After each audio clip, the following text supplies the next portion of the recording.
छत्तीसगढ़ में युवा पत्रकार की हत्या के बाद आज नक्सलियों ने एक वाहन उड़ा दिया और उस वाहन में कुल 9 जवानों को उन लोगों ने मौत के घाट पहुंचा दिया, शहीद हो गए।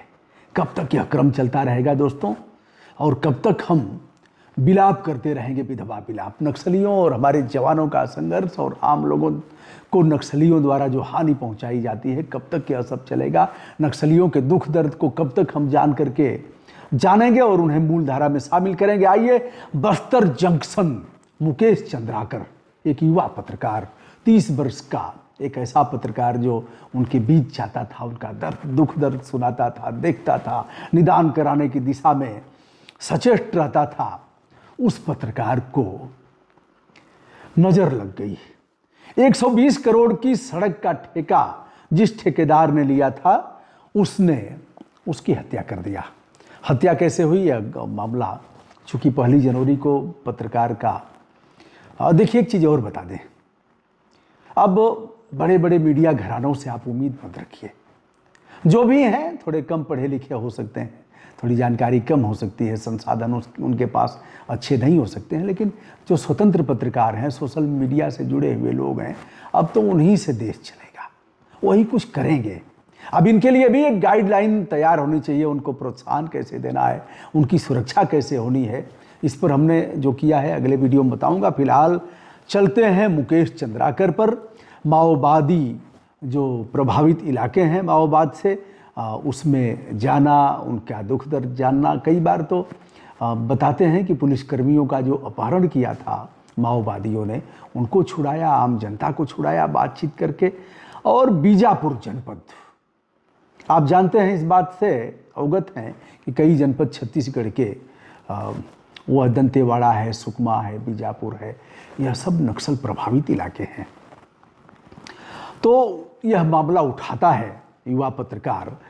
इनके अगर देखा जाए बस्तर जंक्शन के, तो इनके दृश्यदर्शी यानी इनके व्यूअर लगभग 3 करोड़ हैं, 3 करोड़ के लगभग हैं इनके व्यूअर। और देखा जाए तो इनके सब्सक्राइबर हैं 1,68,000।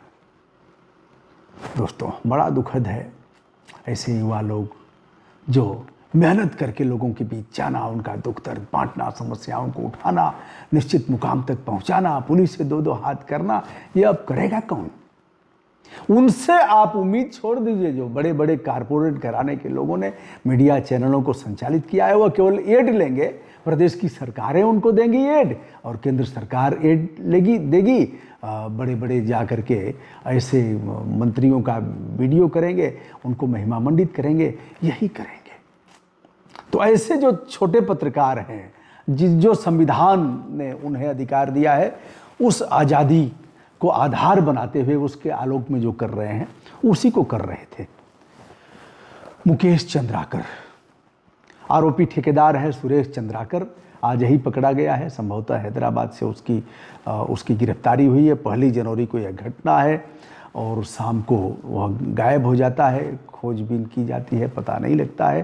3 जनवरी को उसकी लाश सेप्टिक टैंक में बरामद होती है।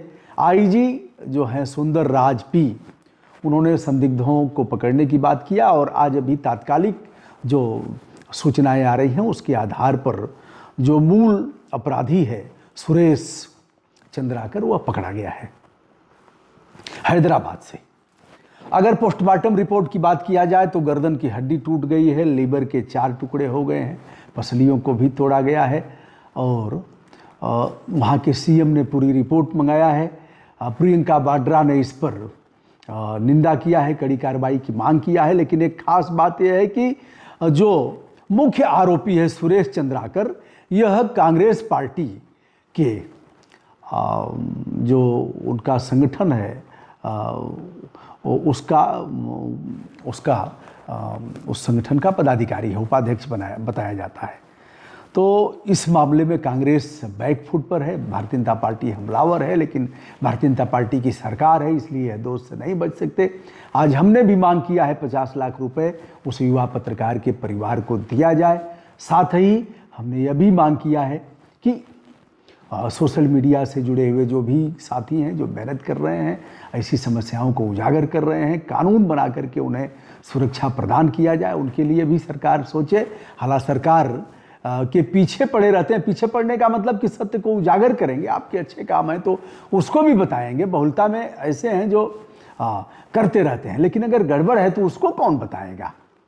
तो नैतिक धर्म होता है सरकार का कि ऐसे लोगों के लिए केंद्रीय स्तर पर कानून सदन बनाए और इनको प्रोत्साहित करे। भारत के संविधान के अनुच्छेद 19 के आलोक में जो यह अधिकार प्राप्त है मुझ सहित तमाम लोगों को, वो अधिकार गांव में जो बकरी चराते हैं उनको भी प्राप्त है, जो मुर्गी पालन कर रहे हैं उनको भी प्राप्त है, जो सफाई कर्मचारी हैं उनको भी प्राप्त है, जो बच्चे पढ़ाई करते हैं उनको भी प्राप्त है, और जो गांव के दादा हैं, पुरानी उम्र के हैं, जिनके पैर कब्र में लटके हुए हैं, उनको भी प्राप्त है। यही अधिकार आज तक से लेकर के बड़े बड़े प्रिंट मीडिया, इलेक्ट्रॉनिक मीडिया सबको प्राप्त है। ये अधिकार आपको भी प्राप्त है, और उसी अधिकार के आलोक में, उसी अधिकार के आधार पर यह बात मैं आप सभी तक आदरपूर्वक संप्रेषित कर रहा हूँ। तो दोस्तों, फांसी की सजा दी जाए, ऐसे उस जिसने हत्या किया है, कई लोग पकड़े गए हैं। यह कांग्रेस में अनुसूचित प्रकोष्ठ का राज्य का उपाध्यक्ष बताया जाता है, सुरेश चंद्राकर, और 120 करोड़ की सड़क के घटिया निर्माण का मामला उठाया था मुकेश चंद्राकर ने, जिसका खामियाजा उसे भुगतना पड़ा अपनी जान दे करके। ऐसे मामलों में यदि लोग आगे आएंगे तो कानून बनेंगे। जैसे कि एक व्यक्ति ने अपने जीवन लीला को समाप्त कर दिया तमाम मुकदमों से आज ही जाकर के, अतुल सुभाष। कानून बनेगा ऐसे मामलों पर, आप आवाज उठाएंगे, कानून बनेगा, लेकिन आवाज उठनी चाहिए। धुआं अगर उठेगा तो आग भी जलेगी, आग अगर जलेगी तो उजाला होगा, आग अगर जलेगी तो लोगों को ताकत और एनर्जी मिलेगी, आग अगर जलेगी तो चोर भयभीत होंगे, आग यदि जलेगी तो यह देश और दुनिया प्रकाशमान होगी। इसलिए आग जलनी चाहिए।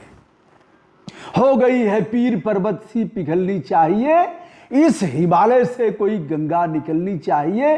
मेरे सीने में न सही तेरे सीने में सही, हो कहीं भी आग तो फिर आग जलनी चाहिए, हो कहीं भी आग तो फिर आग जलनी चाहिए। बस्तर जंक्शन के युवा पत्रकार जो एनडीटीवी में भी काम करते थे, एनडीटीवी क्या करेगा मुझे नहीं पता, लेकिन मुकेश चंद्राकर, जिसके दृश्यदर्शी 3 करोड़ थे और 1,68,000 के लगभग जिसके सब्सक्राइबर थे, मुकेश के लिए विनम्र श्रद्धांजलि, और उस परिवार को यह दुख सहने की परमात्मा शक्ति दे। वहाँ के मुख्यमंत्री से अनुरोध कि परिवार को क्षतिपूर्ति प्रदान करें, प्रधानमंत्री जी से अनुरोध, और प्रेसिडेंट ऑफ इंडिया से कि इस पर कानून बने कि ऐसे पत्रकारों की जानें न जाएं, उन्हें सुरक्षा प्रदान किया जाए। सादर नमस्कार।